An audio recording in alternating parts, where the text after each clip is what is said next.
오늘은 내 규례와 법도를 지키라는 제목으로 18장의 말씀을 함께 살펴보려고 합니다. 먼저는 17장을 잠시 떠올리면서 이 18장과의 연결성을 보고자 합니다. 앞선 17장에서 하나님은 독축 시 하지 말아야 할 행동, 다른 말로는 도축 금지의 규례를 주셨습니다. 이스라엘은 각 가정에서 가축을 길렀습니다. 그런데 그런 가축 중에서도 특별히 소, 양, 염소는 하나님께 제사할 때 제물로 드려지는 동물들이었습니다. 이처럼 모든 짐승이 아니라 제물로 드려지는 이 짐승에 대해서는 도축 시 어겨서는 안 되는 규례를 17장에서 주셨습니다. 그것은 소, 양, 염소와 같은 짐승은 사사로이 개인적으로 잡아서는 안 된다는 그런 금지의 규례입니다. 반드시 회막 앞으로 그 짐승을 끌고 와서 도축을 해야 합니다. 그 이유는 과거 이스라엘 백성이 종살이했던 애굽에서의 그런 우상 숭배 때문입니다.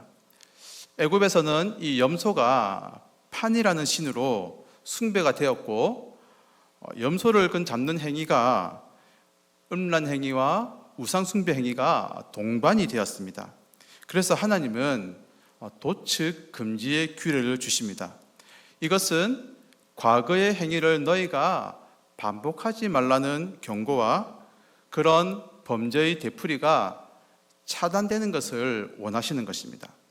하나님께서는 이렇게 도축 금지의 규례를 주심으로 이들이 애굽에서 음란하게 생기던 순념소를 제사하지 말라고 명령을 주고 계셨습니다. 그런데 문제는 이것입니다. 이러한 애굽에서의 습관은 이스라엘 백성들의 삶에 광범위하게 뿌리를 내리고 있었다는 것입니다.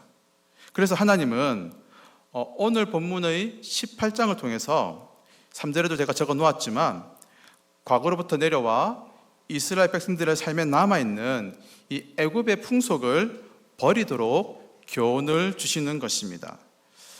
물론 제가 9절만 적어 놓았지만 또 성경을 보시면 애굽 사람의 풍속과 앞으로 들어가 살게 될 가나안 땅 민족들의 풍속을 따라서 그렇게 성적인 범죄를 저질러서 너희를 더럽히지 말고 하나님의 말씀을 따라서 거룩하게 살도록 요구하시는 것입니다.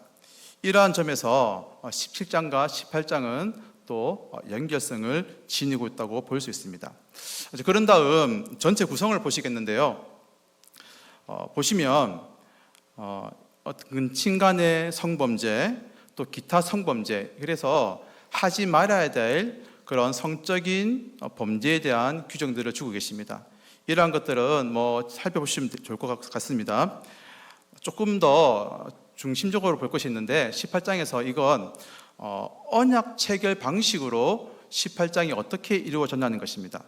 무슨 말씀이냐면요, 레위기 18장은 이 주제들이 있는데 독특하게도 고대 히타이트의 언약 체결 방식이나 또 출애굽기 20장에 기록되어 있는 그런 십계명의 언약 체결 형태와도 많은 부분에서 유사한 방식으로 기록이 되어 있다는 것입니다. 유인물에 적어 놓았는데 유인물을 보시면서 설명을 들으셔도 될 것 같습니다. 그런데 이렇게 언약 체결 형식에 따라서 18장이 기록된 이유가 있다는 것입니다. 그것은 오늘 주어진 이 18장의 규정들은 십계명과 동일한 차원에서 이스라엘 백성들이 반드시 지켜야 할 삶의 규범으로 제시하는 목적이 여기에 담겨져 있다는 것입니다. 레위기 18장은 금지해야 할 근친 간의 성범죄와 기타 성범죄들로 이렇게 내용이 구성이 되어 있습니다. 레위기 18장이 이런 규정들을 기록하고 있는 이유는 이스라엘 백성이 거룩한 백성들로 세워지기 위해서는 제의적인 절차, 거기에만 무게가 있지 않다는 것입니다. 이것은 앞서 나왔던 제의적 정결함과 더불어 오늘 본문에 다루게 될 거룩한 가정과 도덕적으로 깨끗한 삶을 살아가는 성결한 삶이 수반될 때 거룩함을 만들어 갈 수가 있음을 시사하고 있다는 것입니다. 이제 18장을 개괄적으로 살펴보았고 조금 더 자세히 18장의 내용을 함께 살펴보시겠습니다.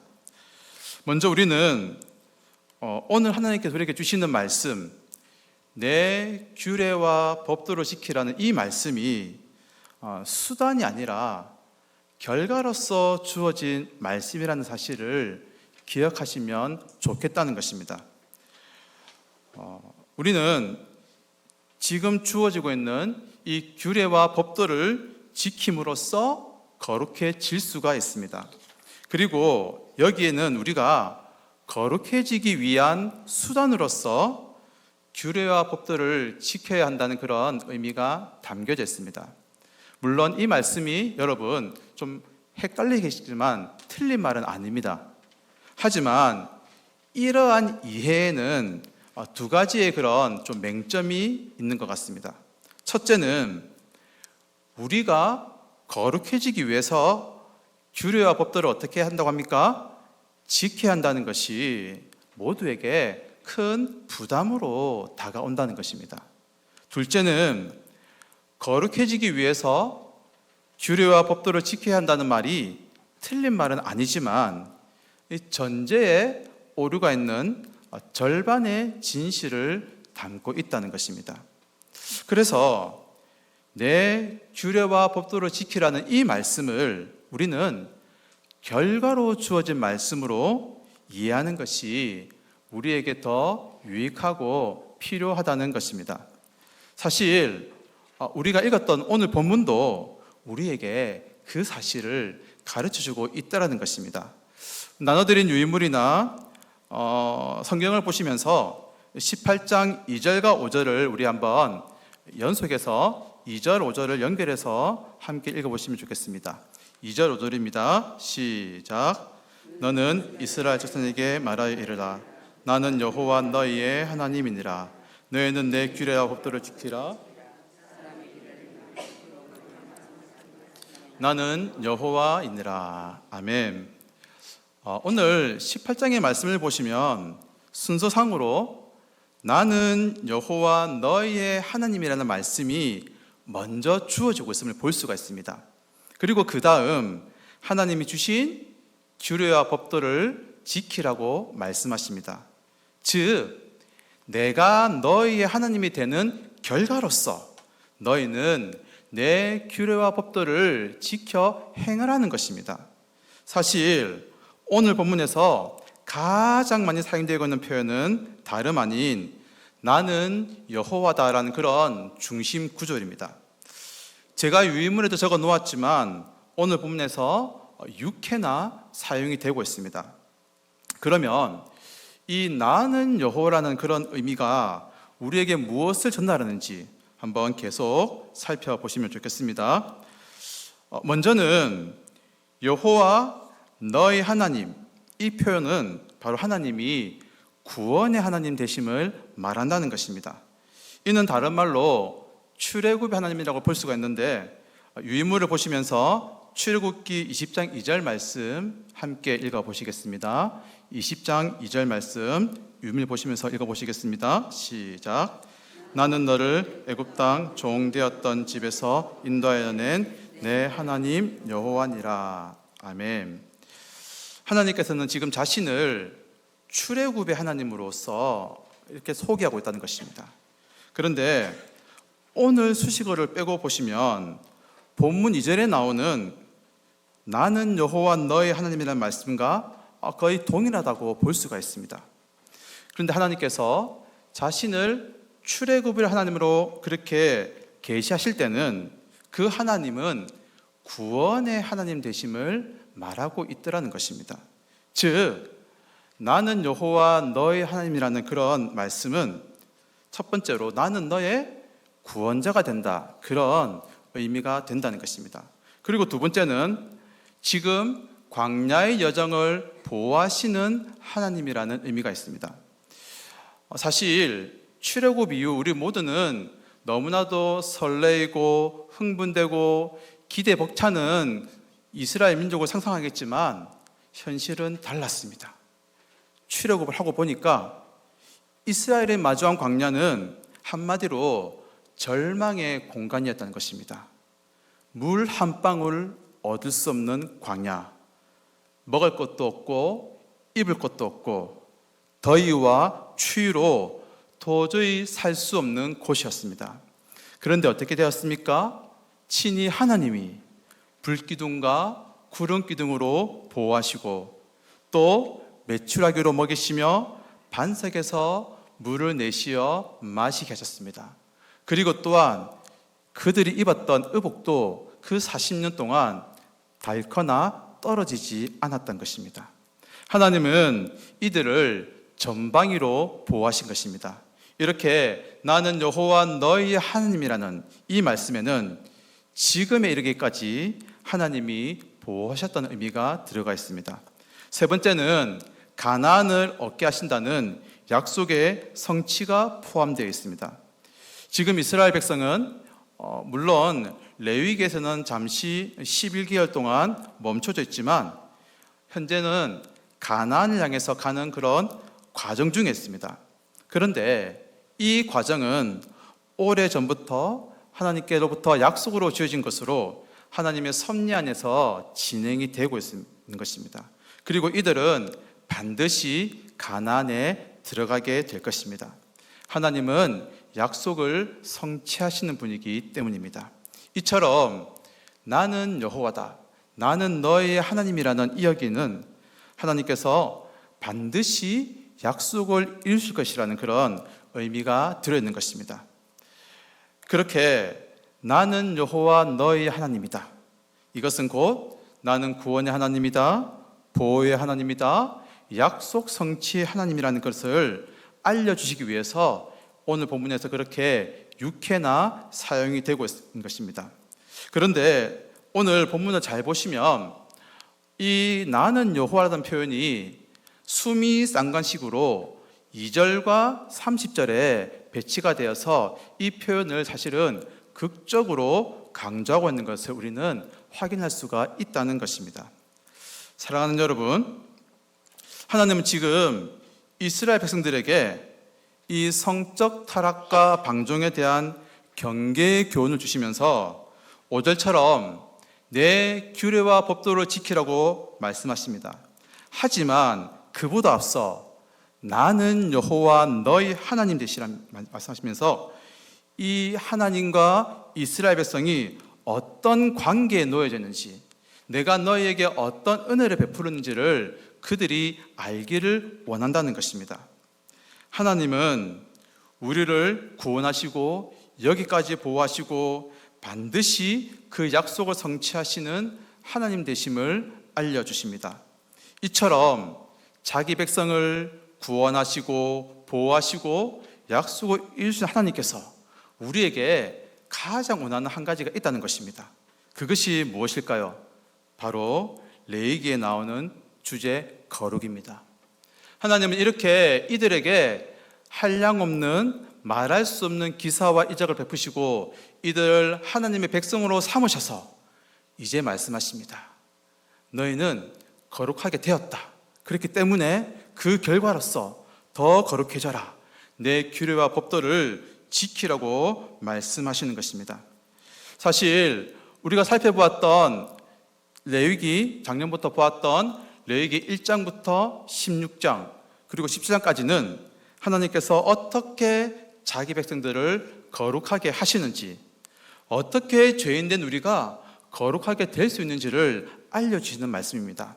그리고 이제 이미 거룩하게 된 우리가 이 거룩을 유지해 나가기 위해서 해야 할 일이 있다면 바로 오늘 주시는 말씀처럼 내 규례와 법도를 지켜나가야 한다는 것입니다.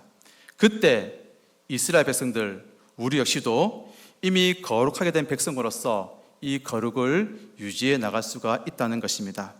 사랑하는 여러분, 하나님이 친히 우리를 구원하여 거룩한 백성으로 삼아 주셨음을 기억하시기 바랍니다. 이미 거룩하게 된 우리 모두가 세상 가운데서 여호와의 규례와 법도를 지킴으로 더욱 거룩함을 이루어가는 모두가 되시기를 소원합니다.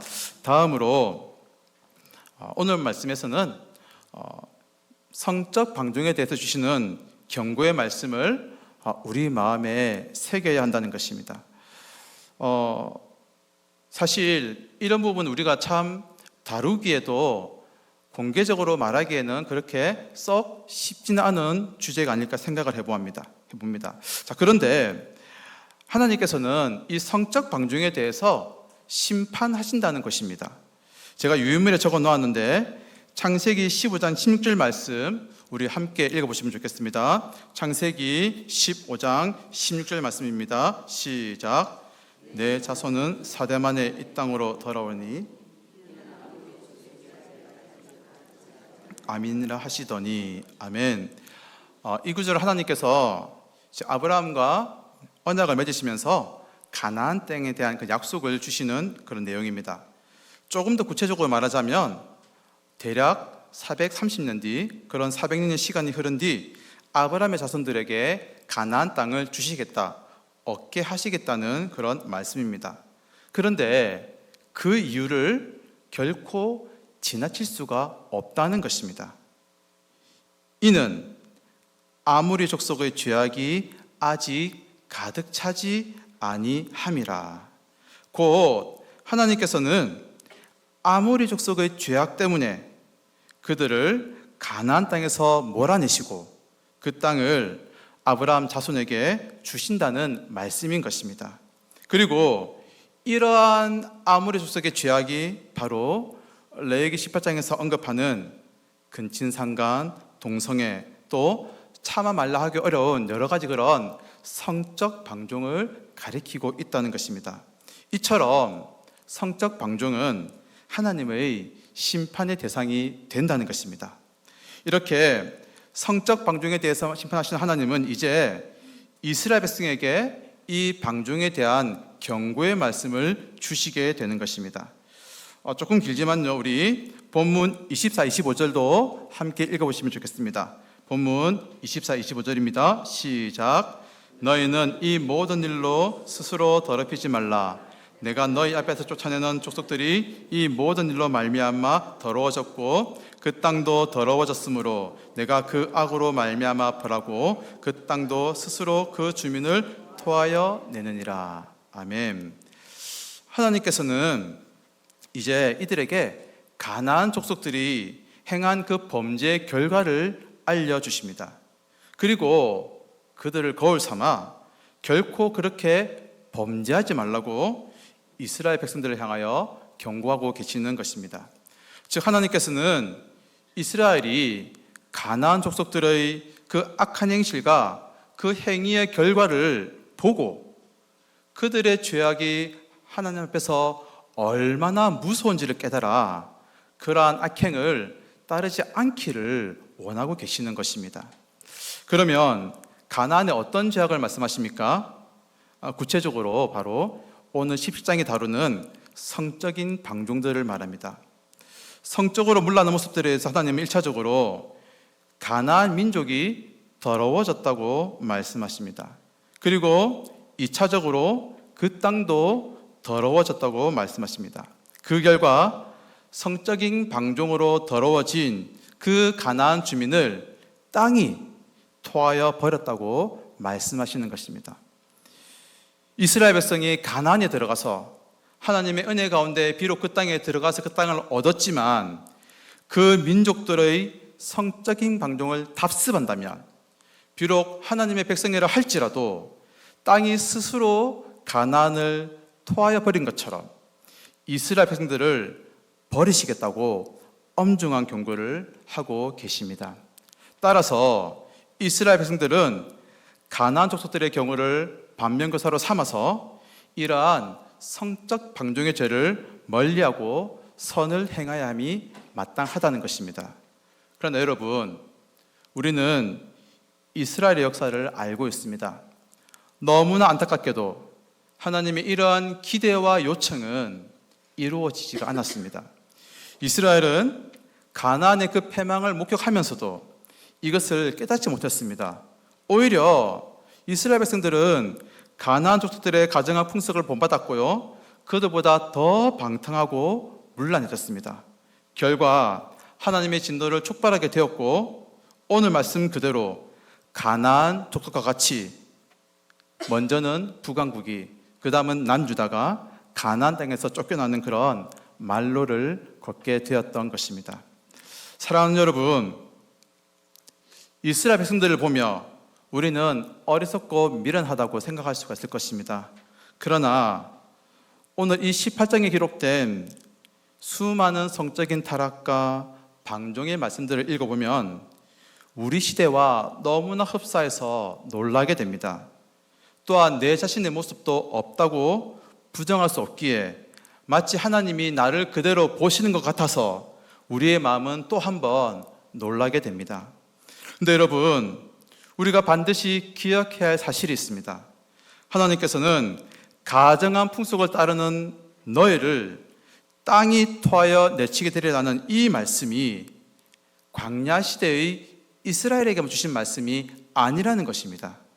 우리에게도 이 시대에 성적인 방종과 문란함이 일어나고 있고 거기에 따르지 말라고 역시나 경고를 주고 계시다는 것입니다. 오늘 신약시대의 우리에게 그렇다면 우리가 이 말씀을 따르지 않는다면 어떤 일이 일어나게 될까요? 그것은 우리가 하나님의 나라를 유업으로 받지 못한다는 것입니다. 유인물을 보시면서 고린도전서 6장 9절 10절 말씀 우리 함께 읽어보시면 좋겠습니다. 9절 10절입니다. 시작. 불의한 자가 하나님의 나라를 유업으로 받지 못할 줄을 알지 못하느냐. 미혹을 받지 말라. 음행하는 자나 우상 숭배하는 자나 간음하는 자나 탐색하는 자나 남색하는 자나 도적이나 탐욕을 부리는 자나 술 취하는 자나 모욕하는 자나 속여 빼앗는 자들은 못하리라. 아멘. 오늘 레위기 18장에 나오는 이런 죄의 목록들이 여기 신약의 말씀에 다 포함이 되어 있습니다. 이런 자들은 영적인 가나안, 하나님의 나라를 유업으로 받지 못한다고 경고하십니다. 이것이 너무나도 무서운 하나님의 심판이라는 것입니다.